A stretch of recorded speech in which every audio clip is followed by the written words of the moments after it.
Hi hello నమస్తే, నేను మీ Monika. Welcome to BLM studios. Modi వెనక ఒక అదృశ్య మనిషి ఉన్నాడట. అతని పతనం కూడా స్టార్ట్ అయింది అంటున్నారు. అసలు పిఎం ఆఫీస్లో ఏం జరుగుతోంది? మనం ఇప్పుడు ఆ టాపిక్కే క్లియర్గా మాట్లాడుకోబోతున్నాం. అందరికీ నమస్తే, నేను మీ Monika. Welcome to BLM studios. భారత రాజకీయాల్లో ఒక శక్తివంతమైన పేరు అది. కానీ ఆ పేరు ఎక్కడ మనకి వినిపించదు. ఒక ముఖం, కానీ ఆ ముఖం ఎక్కడ కనిపించదు. పిఎంఓలో జాయింట్ సెక్రటరీ హోదా అతన్ని. కానీ అధికారంలో మాత్రం హోంమంత్రి తర్వాత అంత పవర్ ఉన్న పర్సన్ ఆయనే హిరేన్ జోషి. ప్రధానమంత్రి నరేంద్ర మోదీకి నీడలా ఉండే ఈ షాడో మ్యాన్ సామ్రాజ్యం ఇప్పుడు కుప్పగొలుతోందా? మోదీ స్వయంగా నమ్మకస్తుల్ని ఎందుకు పక్కన పెట్టేస్తున్నారు? అసలు దీని వెనుక అంతర్జాతీయ కుట్ర ఏమైనా దాగి ఉందా? ఉంటే ఏంటి? ఎన్నో షాకింగ్ నిజాలు మీ ముందు తెలియజేస్తూ ఈ టాపిక్ని కంటిన్యూ చేస్తుంది. ఫస్ట్ ఆఫ్ ఆల్, ప్రొఫెసర్ నుంచి పిఎంఓ వరకు. అవును, అతని ఆరిజిన్ మనం తెలుసుకోవాలి అంటే 2008లో గుజరాత్లో ఒక చిన్న టెక్నికల్ ఇష్యూని ఫిక్స్ చేసి మోదీ దృష్టిలో పడ్డ వ్యక్తి ఇతను.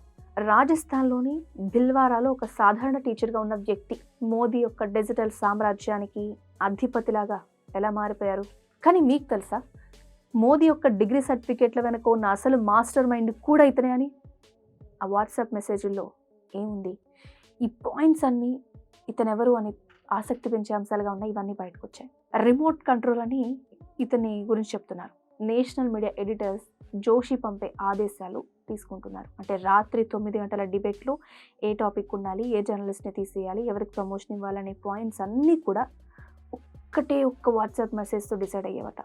రవీష్ కుమార్ లాంటి వాళ్ళు దీన్ని గోడీ మీడియాని ఎందుకు అన్నారో కూడా ఒకసారి మనం అర్థం చేసుకునే టైం ఇది అని అనుకోవచ్చు.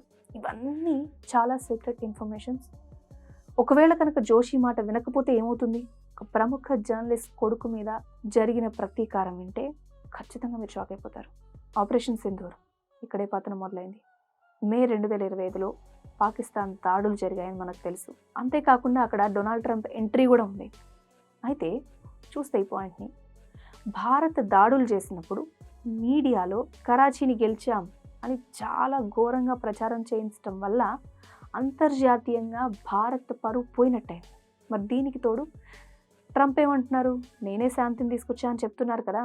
మోదీ విశ్వగురు ఇమేజ్ని డ్యామేజ్ చేసిన పాయింట్స్ ఇవి అంటే ఖచ్చితంగా ఏవైతే పాలిటిక్స్లో క్లియర్గా ఉంటారో వాళ్ళకి బాగా తెలుస్తుంది. అయితే మోదీ ఇమేజ్ డ్యామేజ్ అవ్వడానికి ఆయన ఎప్పుడూ అస్సలు యాక్సెప్ట్ చేయరు. జోషి మీద మోదీకి నమ్మకం పోవడానికి మెయిన్ పాయింట్ ఇదేనా, లేక దీని వెనుక ఇంకా మహదేవ్ యాప్ స్కామ్ ఏమైనా ఉందా? పిఎంఓలో ఒక అంతర్గత యుద్ధమే జరిగిందని చెప్పాలి.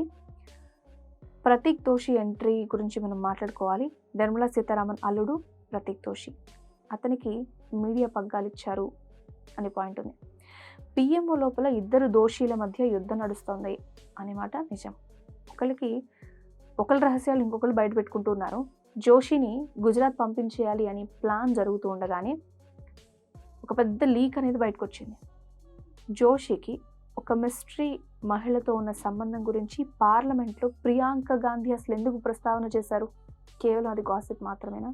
ఇలాంటి ఎన్నో పాయింట్స్ ఉన్నాయి. ఇవన్నీ వింటుంటే ప్రతిదీ మీకు తెలుసుకోవాలనిపిస్తుంది. ఇన్ని పాయింట్స్ జరుగుతాయి ఆ పిఎంఓలో అని.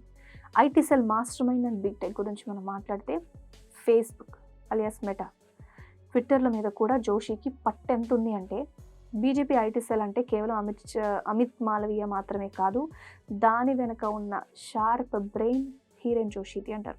ఫేస్బుక్ ఇండియా హెడ్స్ రాజీనామాలు కానీ, కొత్తగా వచ్చే వాళ్ళ అపాయింట్మెంట్స్ కానీ, దాని వెనుకున్న రాజకీయాలు కానీ ఇతనికి సంబంధం ఉన్నవే.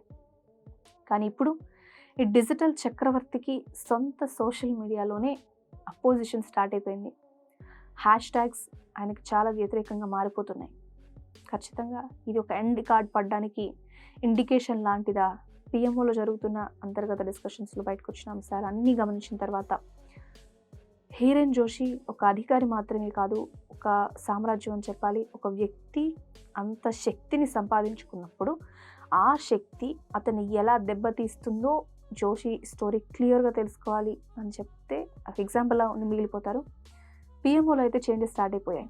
తన కొత్త టీంని మోదీ రెడీ చేసుకుంటున్నారు. ఇప్పుడు ఈ Joshi teacher versus sharp brain అని చెప్పుకుంటున్నా, ఆయన కార్డ్ ఎండ్ అయిపోతుందా, మళ్ళీ స్టార్ట్ అవుతారా? రీకాల్లా ఉంటుందా? మీరేమనుకుంటున్నారు? ఈ విషయాలని విన్న తర్వాత న్యూస్ ఛానల్లో ఒక వ్యక్తిని నియంత్రించడం అనే పాయింట్ కానీ ఇవన్నీ చూస్తే మీకేమనిపిస్తుంది? సో ఇవన్నీ జస్ట్ పాయింట్స్ మాత్రమే. దీని గురించి క్లియర్గా మీకు తెలుసుకోవాలి అంటే ఖచ్చితంగా కింద కామెంట్స్లో తెలియజేయండి. క్లియర్ డీటెయిల్స్ మీకు నేను తెలియజేస్తాను. Thanks for watching. Pilot, air hostess, airport staff A job అయినా ఏరో ఫాల్కన్స్ తోనే సాధ్యం. కోర్స్ చేయండి, జాబ్ కొట్టండి. Contact now.